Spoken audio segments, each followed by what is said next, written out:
महुआ news, सच के सिवा कुछ नहीं। अगर आप झारखंड सरकार की मैया सम्मान योजना की लाभार्थी हैं तो आज का ये वीडियो आपके लिए बेहद ज़रूरी है, क्योंकि एक तरफ हज़ारों महिलाओं के नाम योजना की सूची से हटाए जा रहे हैं तो दूसरी तरफ इस योजना के नाम पर साइबर ठग महिलाओं को अपना शिकार बनाने की कोशिश कर रहे हैं।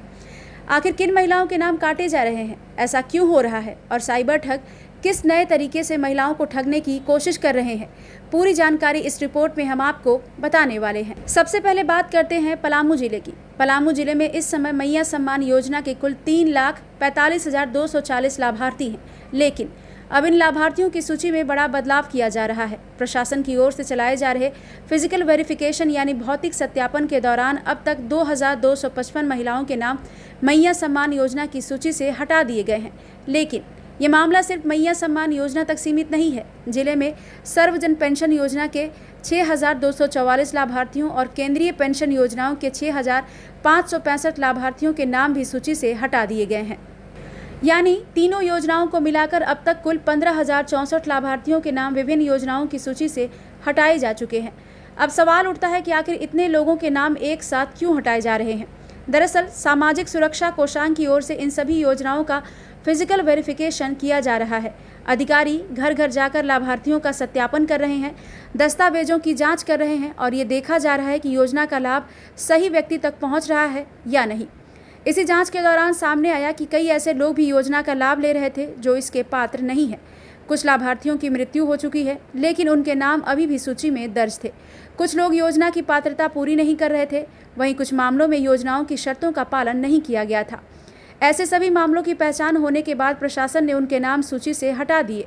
प्रशासन ने साफ कहा है कि जिन लाभार्थियों के नाम हटाए गए हैं उन्हें अब योजना की राशि नहीं मिलेगी। उनके खातों में डीबीटी यानी डायरेक्ट बेनिफिट ट्रांसफर के माध्यम से पैसा भेजना भी बंद कर दिया जाएगा। दरअसल प्रशासन का कहना है कि इस पूरी कार्रवाई का मकसद किसी का नुकसान करना नहीं, बल्कि ये सुनिश्चित करना है कि सरकार की योजनाओं का लाभ सिर्फ उन्हीं लोगों तक पहुँचे जो वास्तव में इसके पात्र हैं। यानी अगर कोई व्यक्ति अपात्र है, उसकी मृत्यु हो चुकी है या वो योजना की शर्तों को पूरा नहीं करता है तो उसका नाम सूची में नहीं रहेगा। अब बात करते हैं दूसरी और उससे भी ज्यादा गंभीर खबर की। अगर आप मैया सम्मान योजना का लाभ ले रही हैं तो अब आपको सिर्फ पात्रता ही नहीं बल्कि साइबर ठगों से भी सावधान रहने की जरूरत है। दरअसल बोकारो जिले के पिंडरा जोरा इलाके से एक ऐसा मामला सामने आया है जिसने प्रशासन की नींद उड़ा दी है। यहाँ मैया सम्मान योजना की कई महिला लाभार्थियों के पास एक मोबाइल नंबर से कॉल आया। कॉल करने वाले ने खुद को मैया सम्मान योजना से जुड़े विभाग का अधिकारी बताया। इतना ही नहीं, महिलाओं का भरोसा जीतने के लिए उसने प्रखंड कार्यालय के कुछ अधिकारियों के नाम भी लिए ताकि महिलाओं को लगे कि वास्तव में सरकारी विभाग से ही बात हो रही है। इसके बाद महिलाओं से कहा गया कि उनके बैंक खाते और योजना के सत्यापन के दौरान कुछ गड़बड़ियां सामने आई हैं। उन्हें डराया गया कि अगर ये समस्या तुरंत ठीक नहीं कराई गई तो उनके खाते में योजना की राशि यानी बंद हो जाएगी। ये भी कहा गया कि उनका नाम लाभार्थियों की सूची से हटा दिया जाएगा। इसके बाद शुरू हुआ साइबर ठगी का असली खेल। महिलाओं से कहा गया कि वो अपना आधार नंबर, बैंक खाते की पूरी जानकारी और दूसरी निजी जानकारी साझा करें। इतना ही नहीं, कुछ मामलों में महिलाओं से ऑनलाइन पैसे भेजने की मांग भी की गई। यानी पहले डर पैदा किया गया, फिर योजना बंद होने का डर दिखाया गया और उसके बाद निजी जानकारी और पैसे मांगकर ठगी की कोशिश की गई। शिकायत के बाद ये पूरा मामला सामने आया। जिस नंबर से कॉल आने की शिकायत मिली है वो नंबर है 7024887455। अगर इस नंबर या किसी दूसरे नंबर से आपको भी इस तरह का फ़ोन आए तो तुरंत सावधान हो जाइए। अगर कोई खुद को सरकारी अधिकारी बताकर आधार कार्ड की जानकारी मांगे, बैंक खाते की डिटेल्स मांगे, OTP मांगे या फिर पैसे जमा करने को कहे तो भूल कर भी कोई ऐसी जानकारी साझा मत कीजिए, क्योंकि विभाग ने साफ कहा है कि सामाजिक सुरक्षा विभाग, प्रखंड कार्यालय या मैया सम्मान योजना से जुड़े अधिकारी कभी भी फ़ोन करके लाभार्थियों से बैंक डिटेल, आधार नंबर, OTP या पैसे नहीं मांगते। अगर योजना से जुड़ी कोई समस्या है या आपको किसी तरह की जानकारी चाहिए तो सीधे अपने प्रखंड कार्यालय जाएं या फिर योजना के ऑफिशियल पोर्टल से ही जानकारी प्राप्त करें।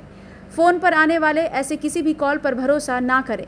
अगर आपके पास भी ऐसी कोई कॉल आता है या कोई व्यक्ति खुद को सरकारी अधिकारी बताकर निजी जानकारी मांगता है तो तुरंत इसकी शिकायत अपने नज़दीकी पुलिस थाने में करें। इसके अलावा आप राष्ट्रीय साइबर हेल्पलाइन नंबर 1930 पर भी कॉल करके शिकायत दर्ज करा सकते हैं ताकि समय रहते साइबर अपराधियों के खिलाफ कार्रवाई की जा सके। याद रखिए, सरकारी योजनाओं का लाभ दिलाने के नाम पर अगर कोई आपसे आधार नंबर, बैंक डिटेल, OTP या पैसे मांग रहा है तो समझ जाइए कि ये साइबर ठगी हो सकती है, इसलिए सतर्क रहें। अपनी निजी जानकारी किसी के साथ साझा ना करें और ऐसे किसी भी संदिग्ध कॉल की तुरंत शिकायत करें, क्योंकि आपकी एक छोटी सी सावधानी आपको बड़ी आर्थिक ठगी से बचा सकती है। ऐसे में अगर आप या आपके परिवार की कोई महिला मैया सम्मान योजना की लाभार्थी हैं, तो इस जानकारी को ज़्यादा से ज़्यादा लोगों तक ज़रूर पहुंचाएं, ताकि कोई भी महिला साइबर ठगी का शिकार ना बने और सही जानकारी समय पर सभी तक पहुंच सके। फिलहाल इस खबर में इतना ही। अगर आपको ये जानकारी उपयोगी लगी हो तो इसे अपने परिवार और परिचितों के साथ ज़रूर साझा करें। ब्यूरो रिपोर्ट, महुआ न्यूज़। महुआ न्यूज, सच के सिवा कुछ नहीं।